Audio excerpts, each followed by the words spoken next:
Hi friends, ഒരിക്കൽ കൂടി എൻ്റെ ചാനലിലേക്ക് നിങ്ങൾക്ക് എല്ലാവർക്കും സ്വാഗതം. ഇന്ന് ഞാൻ നിങ്ങളുടെ മുന്നിൽ ചെയ്ത് കാണിക്കാനായിട്ട് ആഗ്രഹിക്കുന്നത് വളരെ സിമ്പിളായിട്ട് തയ്യാറാക്കാൻ പറ്റുന്ന സ്കോച്ച് എഗ്ഗിൻ്റെ റെസിപ്പിയാണ്. ഈ സ്കോച്ച് എഗ്ഗ് കഴിക്കാനായിട്ട് വളരെ ടേസ്റ്റിയാണ്. അതുപോലെ ഇത് സ്റ്റാർട്ടറായിട്ടാണ് ഇത് ഉപയോഗിക്കുന്നത്. നമുക്ക് ഈ സ്കോച്ച് എഗ്ഗ് എങ്ങനെയാണ് തയ്യാറാക്കുന്നതെന്നൊന്ന് നോക്കാം. ഒരു കാര്യം കൂടെ നിങ്ങളെ ഞാൻ ഓർമ്മിപ്പിക്കുകയാണ്. പുതുതായിട്ട് ആരെങ്കിലും എൻ്റെ ചാനൽ കാണുന്നുണ്ടെങ്കിൽ ദയവായി സബ്സ്ക്രൈബ് ചെയ്ത് അതിൻ്റെ സൈഡിലുള്ള ബെൽ ബട്ടൺ ഒന്ന് ക്ലിക്ക് ചെയ്യണം. അപ്പോൾ നിങ്ങൾക്ക് ഓൾ എന്നുള്ളൊരു ഓപ്ഷൻ കിട്ടും. അത് പ്രസ് ചെയ്താൽ മാത്രമേ ഞാൻ പുതുതായിട്ടിടുന്ന വീഡിയോകളുടെ നോട്ടിഫിക്കേഷൻ നിങ്ങൾക്ക് ആ സമയത്ത് തന്നെ കിട്ടുകയുള്ളൂ. അല്ലെങ്കിൽ ചിലപ്പോൾ നിങ്ങൾക്കത് മിസ് ചെയ്യാനായിട്ട് സാധ്യതയുണ്ട്. സ്കോച്ച് എഗ്ഗ് തയ്യാറാക്കാനായിട്ട് വേണ്ടിയത് ഞാനിവിടെ 1/2 കിലോ മീറ്റ് എടുത്തിട്ടുണ്ട്. നല്ലതായിട്ട് കഴുകി വൃത്തിയാക്കിയെടുത്താണ്. ഇത് അല്പം മഞ്ഞളും 1 ടീസ്പൂൺ ഉപ്പും കൂടെ ചേർത്ത് നല്ലതായിട്ട് പുഴുങ്ങിയെടുക്കണം. പിന്നീട് വേണ്ടിയത് ഒരു 100 ഗ്രാം കടലപ്പരിപ്പ്, ഇതുപോലെയുള്ളത്. ഇതൊന്ന് കുതിർത്ത് വെച്ചിട്ട് നന്നായിട്ട് വേവിച്ചെടുക്കണം. നമുക്ക് ആദ്യം ഈ കടലപ്പരിപ്പൊന്ന് വേവിച്ചെടുക്കാം. ഇപ്പോൾ ഞാൻ കടലപ്പരിപ്പ് നന്നായി വേവിച്ചെടുത്തിട്ടുണ്ട്. ഇത് നല്ലതായിട്ട് അരച്ചെടുക്കണം.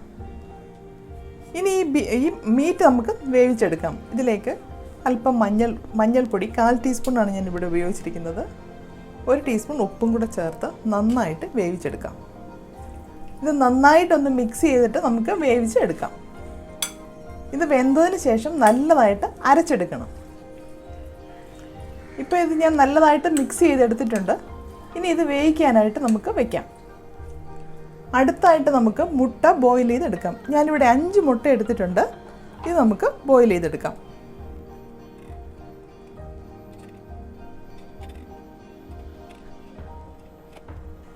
ഇതൊരു 5 അല്ലെങ്കിൽ 6 മിനിറ്റ് ബോയിൽ ചെയ്താൽ മതി. നമുക്കിത് അടച്ചു വയ്ക്കാം. ഇപ്പോൾ മുട്ട വേകാൻ വെച്ചിട്ട് ഇപ്പോൾ 6 മിനിറ്റായി. നമുക്ക് തീ അങ്ങ് ഓഫ് ചെയ്യാം. ഇനി നമുക്ക് ഈ മുട്ട തണുത്ത വെള്ളത്തിലേക്ക് മാറ്റാം. ഈ മീറ്റ് ഞാൻ നന്നായി വേവിച്ചെടുത്തിട്ടുണ്ട്. അതിനോടൊപ്പം തന്നെ 5 പച്ചമുളകും 1 കഷ്ണം ഇഞ്ചിയും 1 ടീസ്പൂൺ കാശ്മീരി മുളകും കൂടെ ഈ മീറ്റിലേക്ക് ചേർത്ത് മിക്സിയിലിട്ട് നന്നായി അരച്ചെടുക്കുക. ഇഞ്ചിയും പച്ചമുളകും മുളക് പൊടിയും കൂടെ ചേർത്ത് നന്നായിട്ട് അരച്ചെടുത്ത വേവിച്ച ഇറച്ചിയാണിത്. ഞാൻ നിങ്ങളെ നേരത്തെ കാണിച്ചിരുന്നത് 5 പച്ചമുളക് ചേർത്ത് അരയ്ക്കാനായിട്ടാണ് ഞാൻ പറഞ്ഞത്. പക്ഷേ അതിൽ നിന്ന് 1 പച്ചമുളക് ഞാനങ്ങ് മാറ്റി. കാരണം ഇതിന് നല്ല എരിവ് ഉള്ളതായിട്ട് എനിക്ക് തോന്നിയതുകൊണ്ടാണ്. അപ്പോൾ നിങ്ങൾ ഉപയോഗിക്കുമ്പോഴും മുളകിൻ്റെ എരിവിനനുസരിച്ച് വേണം അതിൻ്റെ എണ്ണം കൂട്ടുകയും കുറയ്ക്കുകയൊക്കെ ചെയ്യാനായിട്ട്.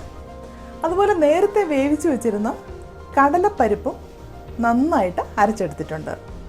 ഇനി ഇതെല്ലാം കൂടെ നമുക്കൊന്ന് മിക്സ് ചെയ്യണം. മിക്സ് ചെയ്യുന്നതിൻ്റെ കൂട്ടത്തിൽ 1 ടേബിൾ സ്പൂൺ മല്ലിയില അരിഞ്ഞതും 1.5 ടേബിൾ സ്പൂൺ സവാള അരിഞ്ഞതും കൂടെ ചേർത്ത് നന്നായിട്ട് നമുക്കിതൊന്ന് മിക്സ് ചെയ്തെടുക്കാം.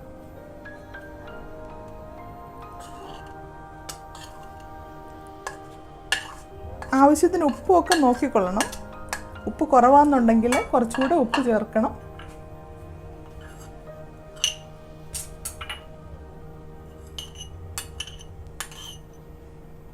കൈ കൊണ്ട് നന്നായിട്ട് അങ്ങ് മിക്സ് ചെയ്ത് ചേർക്കുക.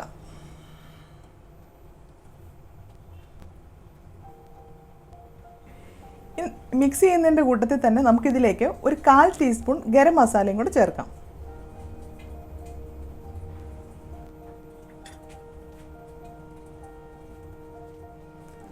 നമ്മൾ ഈ ഉണ്ടാക്കി വെച്ചിരിക്കുന്ന മിക്സ് കൊണ്ട് നമ്മൾ നേരത്തെ പുഴുങ്ങി വെച്ചിരുന്ന മുട്ട കവർ ചെയ്യാനായിട്ടാണ് ഈ മിക്സ് ഉണ്ടാക്കിയത്.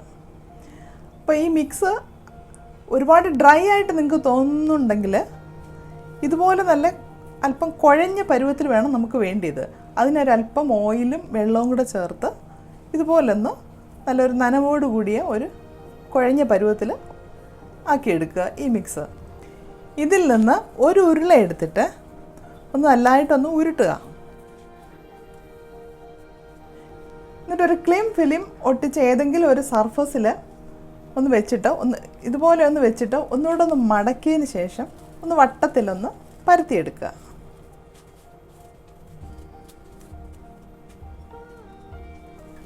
അപ്പോൾ ആ മുട്ട നന്നായിട്ട് കവർ ചെയ്യാനായിട്ട് ഈസി ആയിട്ട് പറ്റും.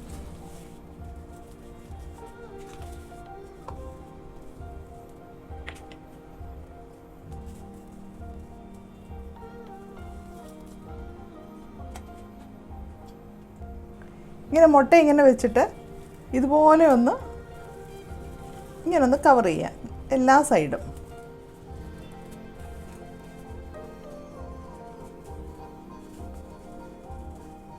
ഇതിൽ നിന്ന് ഊരി മാറ്റിയിട്ട് കൈ കൊണ്ടങ്ങ് ഷേപ്പ് ചെയ്താൽ മതി.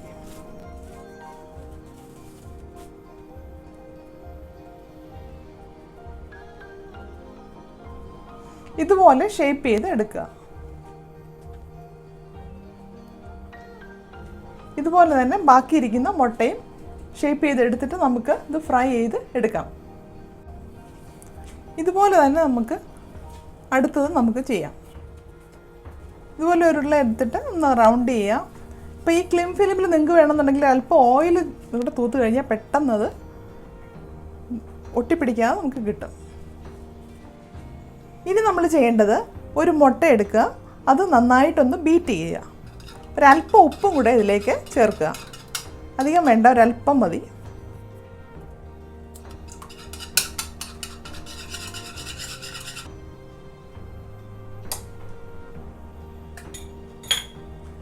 ഇനി ഈ ഓരോ ഉരുളകൾ ഈ മുട്ടയിലൊന്ന് നന്നായിട്ട് മുക്കിയതിന് ശേഷം ബ്രെഡ് ക്രംസിൽ നന്നായിട്ട് പൊതിഞ്ഞെടുക്കുക. ഇതുപോലെ അങ്ങ് പൊതിഞ്ഞെടുക്കുക. ഇനി ഇത് എണ്ണയ്ക്കകത്തിട്ട് ഫ്രൈ ചെയ്തെടുക്കണം.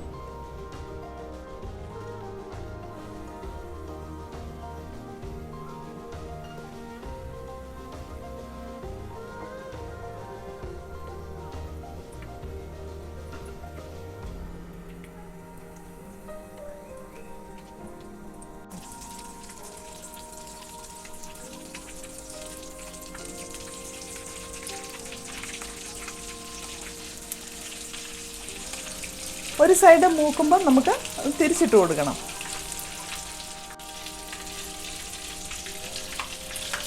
ഇപ്പോൾ നന്നായിട്ട് മൂത്തിട്ടുണ്ട്, നമുക്കിത് കോരി മാറ്റാം.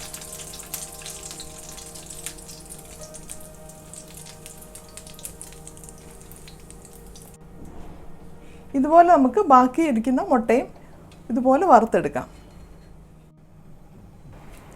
ഞാൻ ഈ ഉണ്ടാക്കിയ സ്കോച്ച് എഗ് നിങ്ങൾക്ക് എല്ലാവർക്കും ഇഷ്ടപ്പെട്ടെന്ന് ഞാൻ കരുതുന്നു. നിങ്ങളെല്ലാവരും ഒന്ന് ട്രൈ ചെയ്ത് നോക്കണേ. കുട്ടികൾക്കൊക്കെ വളരെ ഇഷ്ടപ്പെട്ട ഒരു ഡിഷാണ്. ഇനി ഒരു നല്ല റെസിപ്പിയുമായിട്ട് നമുക്ക് അടുത്ത എപ്പിസോഡിൽ വീണ്ടും കാണാം. Thank you for watching my video. മറക്കാതെ എൻ്റെ ചാനൽ സബ്സ്ക്രൈബ് ചെയ്യുക.